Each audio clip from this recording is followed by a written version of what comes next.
हम चल पड़े हैं वॉक करने के लिए। कौन सी जगह भाई? ये नीलकंठ मतलब जंगल का एरिया है। यहाँ से नीलकंठ का पैदल मार्ग है। अभी रास्ते में मोर घूम रहे थे। पीछे से जो वो वहाँ पे बोर्ड है वहाँ से 84 कुटिया का भी रास्ता है। बाकी आगे गाड़ी आ रही है। मोर घुस गए जंगल में। पोस्ट कर लें।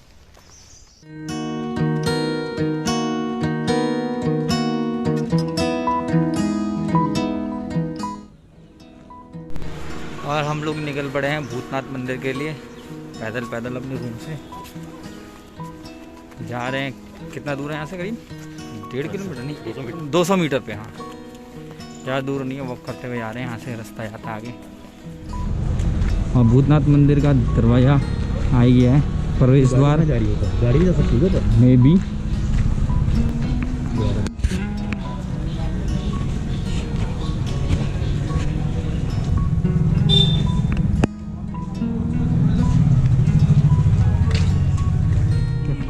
मंदिर के लिए एकदम खड़ी चढ़ाई है, एकदम तो नहीं, स्लाइटली हल्की फुल्की चढ़ाई।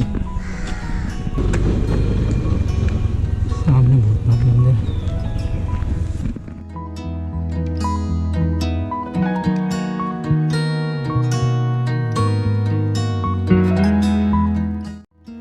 चलिए आगे से भूतनाथ मंदिर में अच्छा खासा घने जंगल से भरा हुआ एरिया है।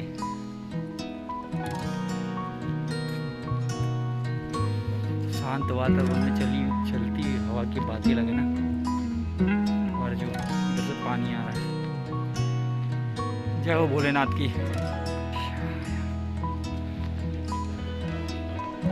13 मंजिला ये मंदिर। 13 लग रहा है। 13 मंजिला पता नहीं, शायद नीचे से काउंट करते हो ना, ये नीचे ग्राउंड फ्लोर से सड़क के इधर से, तब 13 मंजिला होता होगा।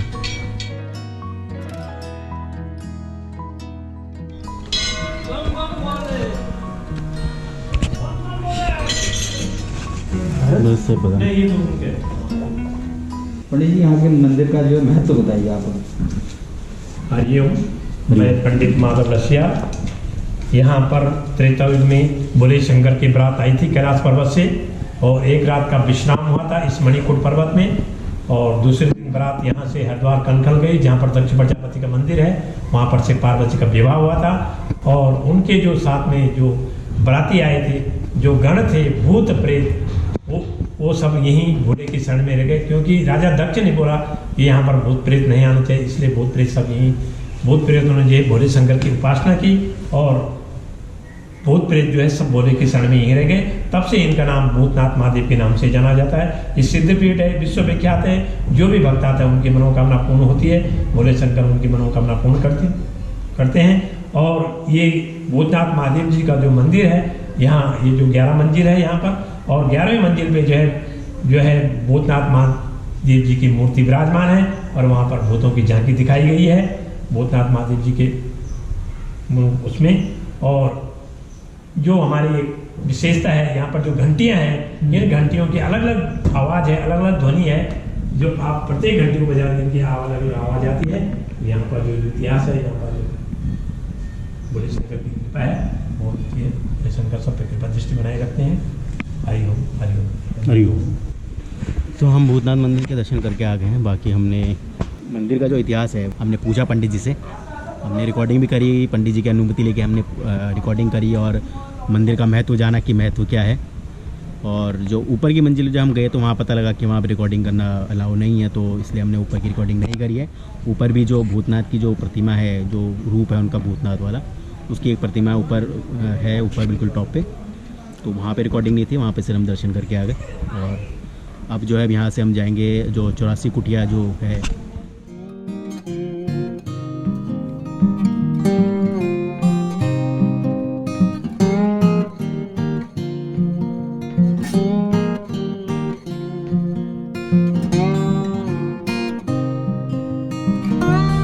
अब हम जा रहे हैं बीटल आश्रम।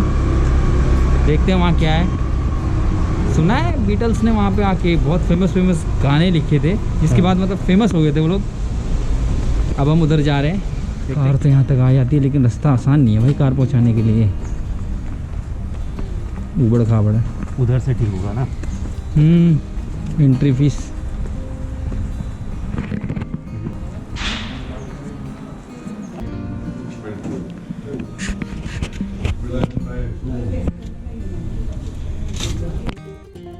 वो भी अपने पास है। ये मेन गेट है 84 कुटिया करने के लिए, और यहाँ पे यह है टिकट काउंटर जहाँ से आपको टिकट मिलेगी। और फॉर इंडियंस के लिए है ये 150 रुपये की एक टिकट, एक पर्सन के लिए। बाकी स्टूडेंट्स के लिए अलग है, 75 है, 40 है, और फॉरनर्स के लिए 600। 75 ओनली फॉर सीनियर सीनियर्स, हाँ, क्योंकि ये राजा जी नेशनल पार्क के अंदर आता है, इसलिए क्योंकि एक रिज़र्व प्लेस है, इसलिए यहाँ पे एंट्री फीस लगती है अंदर आने के लिए।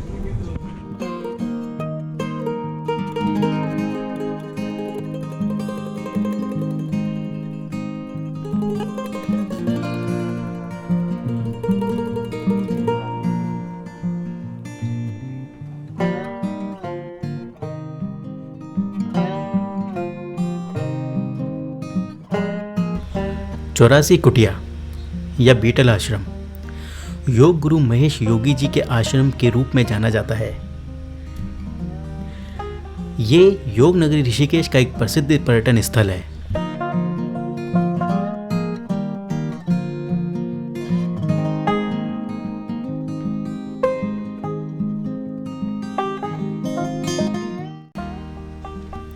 उन्नीस 1961 में महर्षि महेश योगी जी ने राजाजी टाइगर रिजर्व में 7.5 हेक्टेयर वन भूमि को 40 वर्षों के लिए लीज पर लिया था, जिसमें उन्होंने 84 कुटिया आश्रम का निर्माण करवाया।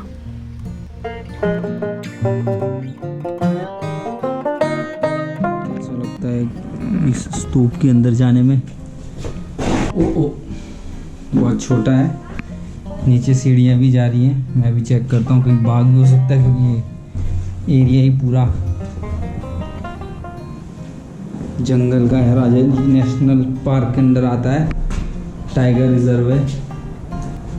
और यहाँ एक कुटिया है, एक जने के लायक रहने के लायक एरिया है, काफ़ी अच्छा। ध्यान से करके, और ये जंगल में खुलता है जो रास्ता, काफ़ी अच्छी जगह है, शांत, गंगा के इस साइड। नीचे भी कुटियाएँ हैं कुछ।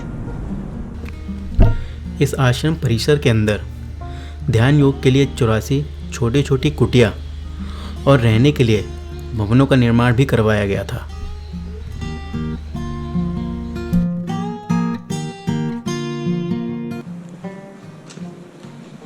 एक इसके अंदर ले चलते हैं आपको।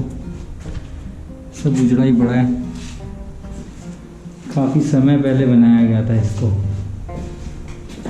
और इस झरोके से बाहर देखिए कि दूसरी एक कुटिया। देखिए भाई पुराना स्ट्रक्चर है। हाँ, गिर भी सकता है। ऊपर कुछ एब्स्ट्रैक्ट पेंटिंग।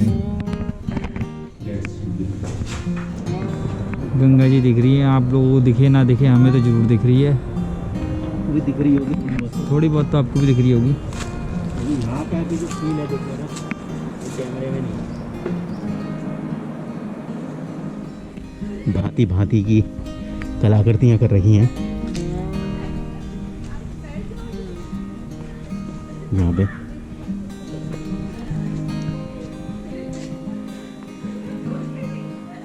और ये जो है मेन बैरताग मेन जो हॉल है इनका।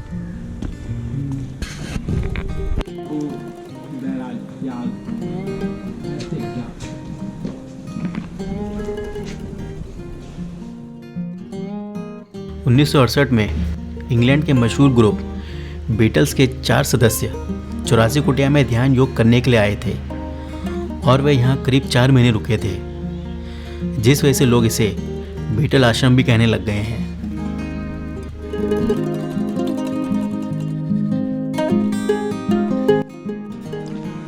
ये आनंद भवन है, सिद्धि भवन, ये सब पूरा जो भी स्ट्रक्चर यहाँ पे बना हुआ है पूरा वो 60 साल पुराना स्ट्रक्चर है।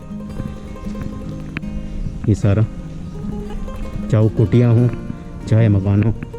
महर्षि महेश योगी जी इस आश्रम को 1989 में छोड़कर हॉलैंड चले गए थे और वन विभाग की लीज समाप्त होने के बाद वर्ष 2000 में वन विभाग ने इस आश्रम को अपने अंडर ले लिया और फिर 2014 से इसे पब्लिक के लिए खोल दिया गया।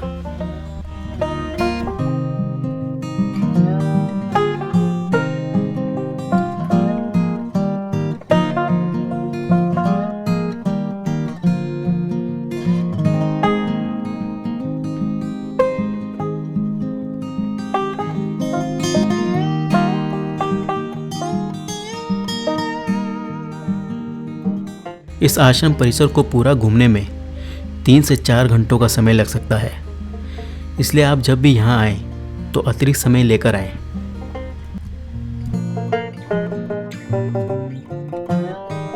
और ये हम लोग ये गंगा नदी के तट पे 3:15 बजे का समय और ठंडी सुरसुरी हवा आ रही है, शायद आप लोग भी फील कर रहे होंगे। फुर की आवाज़, बहुत ही मनमोहक, एकदम खुला मैदान।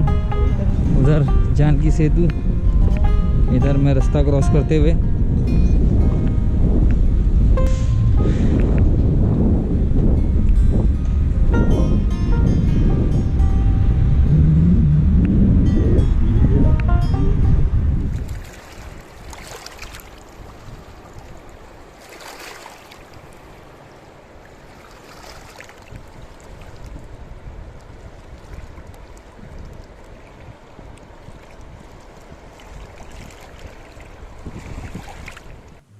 तो आज का दिन भी फिनिश हो गया है हमारा और काफ़ी हेक्टिक था आज का दिन। बहुत हमने 84 कुटिया गए तो हम यहाँ से पैदल ही गए थे और तो वो रहा होगा 2-3 किलोमीटर होगा यहाँ से जहाँ पे हम ठहरे हुए हैं। जो हम ठहरे हैं उस जगह का नाम जोंक है, वो जगह ऋषिकेश में पड़ती है, इसका नाम जोंक है।